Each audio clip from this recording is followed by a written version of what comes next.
যেনারা শয়তানের ভক্ত। কাদের ভক্ত? শয়তানের, বোঝেন? যারা দেব দেবীর পূজা করে থাকে এরা শয়তানের ভক্ত। কোনো দেব দেবী আজ পর্যন্ত কোনো মানুষকে উপকার করতে পারছে? ক্ষতি চায়, ক্ষতি করতে পারে, উপকার করতে পারে না। শয়তানের কাম, জিন্নাতের কাম ক্ষতি করা, উপকার খুবই কম করে। এরকমের কিছু মানুষও আছে মাজার পূজারী। কিসের পূজারী বলেন? মাজার পূজারী। কিছু মানুষ আছে দুনিয়ার মধ্যে মূর্তি পূজা করে, ডাইরেক্ট মূর্তির সাথে মাথা নত করে। আল্লাহ রাব্বুল আলামিন ব্যতীত দুনিয়ার মধ্যে কেউ মাথা নত কোথাও করতে পারবে না। সেখানে তারা মূর্তি বানায়া নিজের হাতে নাড়া কুটা লাডি গাছগাছালি দিয়া তারপর একটা মানুষের মতো কাদা দিয়ে বানাইয়া সাজাই গুজাই তাদের প্রভু বানায়। এই তাদের যে প্রভু, এই প্রভু কিছু দিতে পারে না, কিন্তু তাদের মনের খেয়াল এরাই অনেক কিছু করতে পারে। এরা আল্লাহকে বিশ্বাস করেন, এরা মুশরিক, এরা কাফের।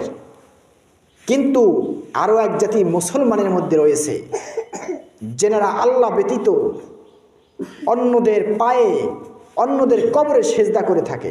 এখন বেশি সেজদা করতে আল্লাহ, তারা যাই দেখেন বহু পীরের কবরে সেজদা করে, বহু পীর মারা গেছে, পীরের কবরে সেজদা লুটে পড়ে। পীর কি দিতে পারবে?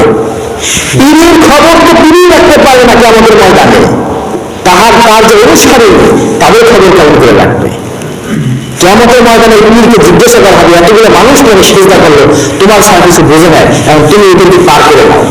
জিজ্ঞাসা করা হবে, তোমরা যে আমাকে সেজদা করছে, আমি কি তোমাকে সেজদা করতে বলছিলাম? আমি কেন সেজদা করছো? তখন কোথায় যাবে?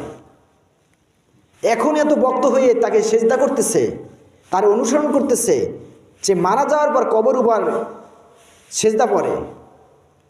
কিয়ামতের ময়দানে কি করবা? কার কাছে যাবা? আল্লাহ রাব্বুল আলামিন বলেন, একমাত্র পৃথিবীর মধ্যে সেজদার যদি কেউ উপযুক্ত থাকে সেটা আল্লাহ রাব্বুল আলামিন, আর কেউ না।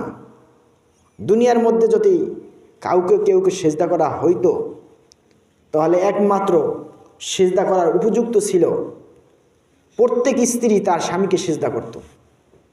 কথা বুঝে আইছে? কিন্তু আল্লাহ রাব্বুল আলামিন এই সুযোগটাও দুনিয়ায় কাউকে দেয় নাই, আর দেবেও না। তো যারা আল্লাহকে ছাড়া অন্যকে পূজা করে, অন্যকে সিজদা করে, তারা এক ভাষায় মুশরিক। তারা কি?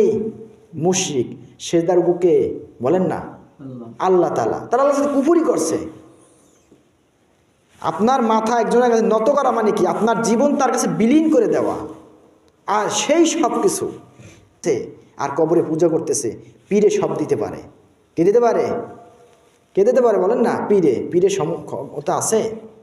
হ্যাঁ, কোনোদিন কোনো পীরে কিছু দিতে পারে না এবং পারবেও না।